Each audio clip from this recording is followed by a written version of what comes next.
Hello everyone, welcome back to the channel के world updates.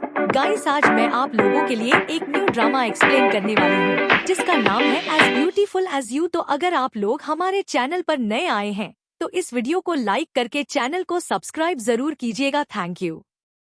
Episode की शुरुआत में हम हमारी फीमेल जीजिंग को देखते हैं जो कि रेडी होते हुए अपनी मॉम से बात कर रही थी कि उन्होंने फ्लैट ढूंढ लिया है रहने के लिए और वो उसे अपने बॉयफ्रेंड ही चेन के साथ डाउन पेमेंट के साथ खरीद लेंगे, जिसे सुनकर उसकी मॉम शादी की बात करती है। लेकिन जीशिंग कहती है कि पहले फ्लैट खरीद लेते हैं और शादी भी जल्दी हो जाएगी। फिर वह अपना सामान लेकर अपनी कैट और लाइव स्ट्रीमर रूममेट को बाय बोलकर ऑफिस के लिए निकल जाती है। जिसके बाद हम यहाँ से एक फ्लाइट का सीन देखते हैं जिसमें एक पर्सन जिसका नाम मिस्टर वांग है वो किसी मिस इवान से फोन पर बात कर रहा होता है कि डोंगयांग मेडिकल आपका है और हाँ टिंग तो बस अभी अब्रॉड से आया है, उसे कुछ भी नहीं पता होगा, वो ज्यादा दिन तक यहाँ पर अपनी पोजीशन नहीं संभाल पाएगा। तभी उसके साइड में आकर कोई ब्लैक कोट में बैठ जाता है और जैसे ही वह फोन रख कर देखता है तो वह हाँ टिंग था जो कि हमारा मेल लीड है। वो उसे यहाँ पर किसी प्रॉपर्टी के परचेज के एग्रीमेंट देकर कहता है कि मैं तुम्हें बचाने आया हूँ। असल में इस डॉक्यूमेंट में यह होता है कि किसी आदमी ने यूरोप के अंदर उसे बहुत ही कम प्राइस में एक मेंशन बेचा होता है। हाँ टिंग बोलता है कि वह सिर्फ यह चाहता है कि वो लोग उसे सपोर्ट करें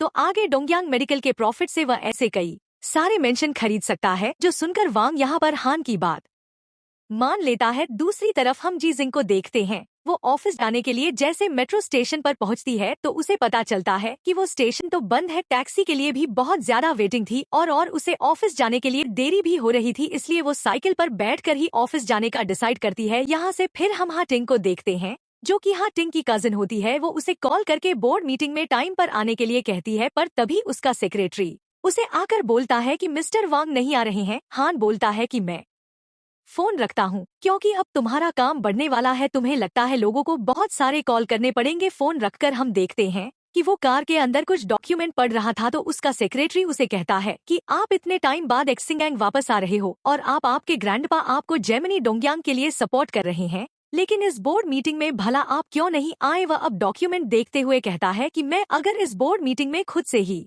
डायरेक्टर को नहीं संभाल सकता तो ग्रैंडपा मुझे सीईओ क्यों बनाते। वो बोलता है कि मैंने जांग दी को बोल दिया है कि मैं उसकी कंपनी गंगवा में आ रहा हूँ, जिसके लिए सेक्रेटरी हाँ बोलता है। इधर सिग्नल पर जीजिंग के उसके कलीग का कॉल आता है कि कंपनी में इन्वेस्टर आ गए हैं और डायरेक्टर लिन तुम्हारा या आइडिया प्रिंट करके यूज करने वाले हैं लगता है। जो सुनकर जीजिंग बोलते हैं कि तुम चिंता मत करो, मैंने उसके यार एक ट्रैप भी डाला है, उसमें मेरा आइडिया है यह प्रूफ करने के लिए और मैं जल्दी ही आ जाऊंगी। अब जैसे ही वो रोड क्रॉस कर रही होती है तभी एक साइकिल वाला फोन पर बात करते हुए उसे टकरा जाता है, जिससे कि वो एक बाइक वाले से टकरा जाती है और वो बाइक वाला हाँ टिंग की गाड़ी से जो देखकर सेक्रेटरी गाड़ी से बाहर निकलकर उस बाइक वाले से कंपनसेशन पे करने के लिए बोलने लग जाता है, पर वो मना कर रहा था कि उसके पास इतने पैसे नहीं है। तभी जीजिंग भी वहाँ पर आकर बताने लग जाती है कि यह सब किसी और की वजह से हुआ है, लेकिन उसकी भी रिस्पॉन्सिबिलिटी है तो वो हाफ पे करेगी। तभी हान अपनी कार के अंदर से उसे देखता है और उसके पास्ट का फेस याद करके कहता है कि अरे ये तो वही है। जीशिंग भी यहाँ पर बोलती है कि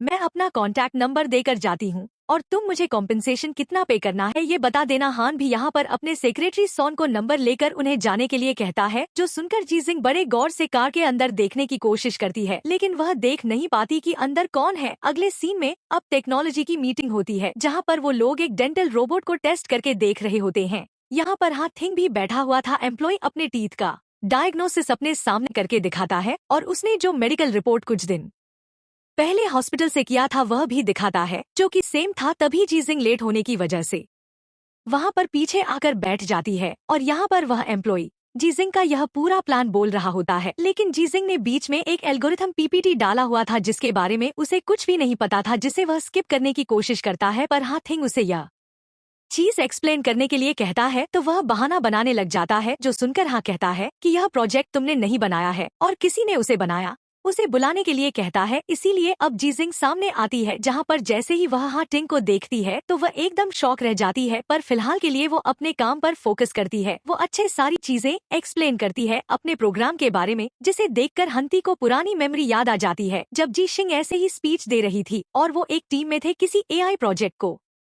बनाने के लिए। अब जैसे ही वो सब कुछ एक्सप्लेन कर देते हैं तो हाँ बिना उसकी तरफ देखे और उसे रिकग्नाइज किए बिना ही वहां से उनकी बॉस जेंग दी के साथ चला जाता है। जब जीशिंग अपने डेस्क पर आती है तो उसकी कलीग उसको प्रेस करती है, लेकिन जी शिंग अभी भी हाँ के बारे में ही सोच रही थी। वह उसके बारे में इंटरनेट पर सर्च करती है और सोचती है कि ये सीईओ बनने के बाद मुझे भूल गया है। तभी उसे जी झू का कॉल आता है कि मैं तुम्हारी कंपनी के पास एक कैफे में हूँ। वो उसे वहाँ पर बुलाता है तो जी शिंग मान जाती है। इधर हाँ टिंग जैंग दी के ऑफिस में बैठकर उस प्रोजेक्ट को देख रहा होता है जहाँ पर वो उसे कहती है कि ये बे रोबोट तुम्हारे जेमिनी वाले अजमन की तरह ही लगता है ना। जिस पर वह हाँ कहता है। जैंग दी यहाँ पर उससे पूछती है कि क्या मेरे साथ डिनर के लिए चलोगे, पर वह कहता है कि मुझे मिस्टर ली से मिलने के लिए जाना है और उसे 8 बजे किसी शिवान क्लब में आने की बात करके चला जाता है। वहीं जी सिंह ही जू उससे कैफे में जाकर मिलती है और उसने उसके लिए स्टार्टअप के लिए एक बहुत ही अच्छा प्लान भी बनाया हुआ था और अपना आइडिया भी बोलता है कि वह क्या क्या कर सकता है। जो सुनकर वह उसे अपने साथ ज्वाइन करने के लिए कहता है पर वह मना कर देती है। वह कहती है कि मैं इसके लिए रिस्क नहीं ले सकती, मुझे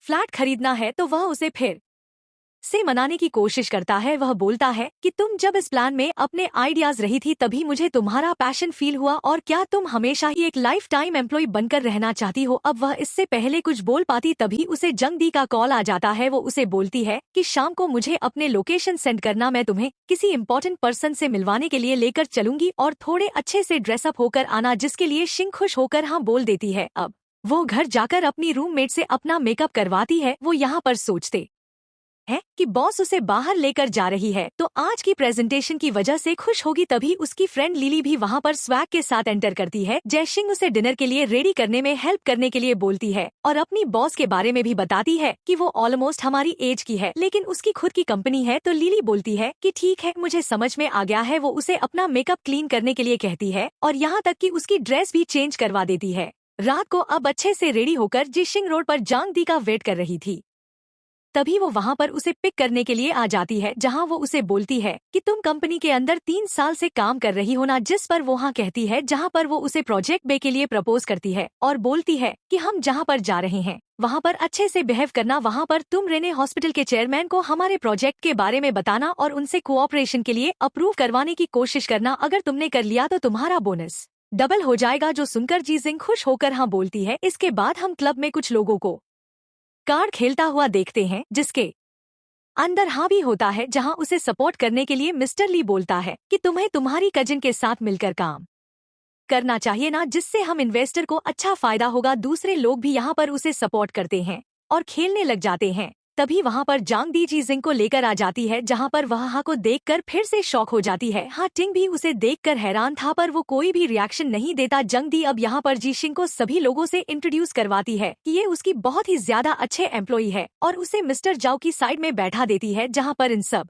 लोगों के बीच में जीशिंग को थोड़ा सा अनकंफर्टेबल भी लग रहा था लेकिन वो फिर इन लोगों के साथ कार्ड खेलना शुरू कर देती है। जाओ को तो यहाँ पर कार्ड समझ नहीं आ रहे होते इसलिए अब उसकी जगह पर जी शिंग खेलती है जहाँ आखिर में उसके पास एक ही कार्ड बचा हुआ था जो देखकर हाँ टिंग पुराने टाइम को याद करने लग जाते हैं जब वो लोग हाई स्कूल के टाइम पर एक साथ कार्ड खेल रहे थे। उस वक्त भी जी शिंग हारने वाली थी लेकिन फिर भी वह काफी कॉन्फिडेंटली बिहेव कर रही थी। यहाँ पर भी ऐसा ही होता है, इसीलिए उसे जिताने के लिए हाँ टिंग अपने कार्ड्स गिव अप कर देता है। जो चीज जांग भी देख लेती है वो यहाँ पर जीशिंग को देखकर स्माइल करती है और बोलती है कि वो लक से जीत गई है। तब जाओ बोलने लग जाता है कि नहीं नहीं ऐसा नहीं है। यह बोलकर जीजिंग के शोल्डर पर हाथ रखता है पर वह उसका हाथ हटा देती है। हाँ थिंग भी ये चीज नोटिस कर लेता है। वो जाओ को बोलता है कि तुम अभी लकी जगह पर बैठे हो ना, इसीलिए जीत रहे हो, चलो अब मेरे साथ सीट एक्सचेंज करो। यह बोलकर वो बाहर चला जाता है जिसके पीछे जांग दी भी आती है जहाँ हाँ थिंग उसे कहता है कि तुम अपनी एम्प्लॉय को भरोसे ये प्रोजेक्ट करना चाहती हो क्या। जिस पर वो बोलती है कि वो सिर्फ कंपनी को मैनेज करती है पर प्रोजेक्ट वगैरह के बारे में एम्प्लॉय ही ज्यादा अच्छे से जानते हैं,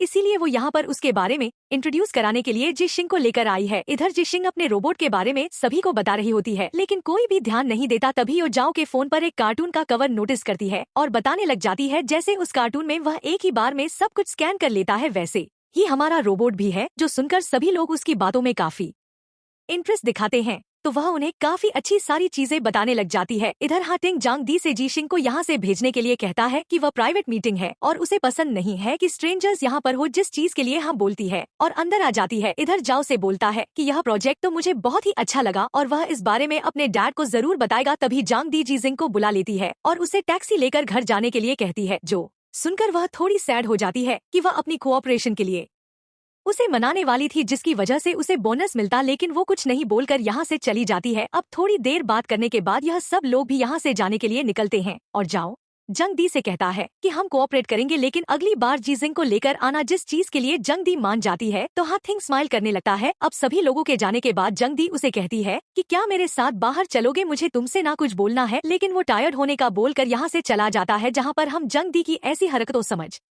पाते हैं कि वो जरूर हाँ टिंग को पसंद करती है। थिंग तो अब यहाँ से किसी लाउंज वनटोन शॉप के अंदर जाता है, जहाँ ओनर उसे कहता है कि अरे तुम चाइना वापस आ गए। फिर वो यहाँ पर कोरिएंडर वनटन ऑर्डर करता है। तभी वहाँ पर जो उसके साथ कार्ड खेल रहा था उसमें से एक पर्सन यहाँ पर आता है, जो कि उस क्लब का ओनर था, जहाँ पर वो बोलता है कि मिस्टर ली तुम्हारे कजिन के साथ क्लोज है और उन्होंने तुम्हें परस्यूट करने के लिए बुलाया था, क्योंकि तुम बोर्ड मीटिंग में नहीं आए थे। पर इससे हा को कोई भी फर्क नहीं पड़ता। वो बोलते हैं कि अगर उन सब लोगों को पता चल गया कि शिंगू क्लब के रियल ओनर तुम हो और मैंने सिर्फ उसमें छोटी मोटी इन्वेस्टमेंट की है, तो ये सब कितना ज्यादा इंटरेस्टिंग होगा ना। अब हाथिंग उसे एफर्ट्स के लिए थैंक यू कहता है और वो उसे कुछ डॉक्यूमेंट देकर कहता है कि कल बिना चिंता के बोर्ड मीटिंग में जाना। वो बोलता है कि हमारी नई टेक्नोलॉजी के एफर्ट्स भी वर्थ होंगे। And guys, here the episode 1 comes to an end. For next, subscribe the channel and stay updated. Thank you.